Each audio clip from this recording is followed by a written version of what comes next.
বিএনপির স্থায়ী কমিটির সদস্য ডাক্তার এ.জেড.এম জাহিদ হোসেন বলেন, যারা দুঃখ কষ্টে আছে তাদের পাশে দাঁড়ানো দল বিএনপি। বিএনপির ভারপ্রাপ্ত চেয়ারম্যান তারেক রহমানের নির্দেশে আমাদের সাধ্যমতে শীতার্তদের পাশে দাঁড়িয়েছি। শনিবার বিকেলে দিনাজপুরের বাংলা হিলি পাইলট স্কুল মাঠে দুস্থ শীতার্তদের মাঝে শীতবস্ত্র বিতরণকালে এসব কথা বলেন তিনি। শীতার্ত মানুষের পাশে দলের নির্দেশে, নেতার নির্দেশে আমাদের নেতা কর্মীরা আপনাদের পাশে দাঁড়িয়েছে। আমরা আপনাদেরকে সাধ্যমতো সহযোগিতা করার চেষ্টা করছি এবং করব। অতীতেও আমরা করেছি। আমরা সব সময় মানুষের যারা দুঃখ কষ্টে আছে তাদের পাশে দাঁড়ানোর যে দল, সেটি হচ্ছে বাংলাদেশ জাতীয়তাবাদী দল।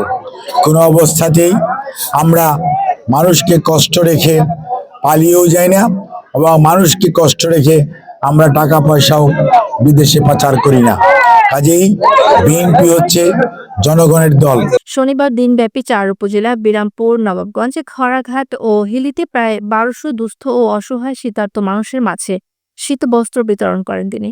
এ সময় হিলি বিএনপির সভাপতি ফিরদৌস রহমান, সাধারণ সম্পাদক সাখাওয়াত হোসেন শিল্পী, যুগ্ম সাধারণ সম্পাদক এস.এম. রেজা, বিপুল, পৌর বিএনপির সভাপতি ফরিদ খান, পৌর বিএনপির সাধারণ সম্পাদক নাজমুল সহ বিভিন্ন নেতাকর্মী এবং অন্যান্য ৩ উপজেলার বিএনপির স্থানীয় নেতাকর্মীরা উপস্থিত ছিলেন।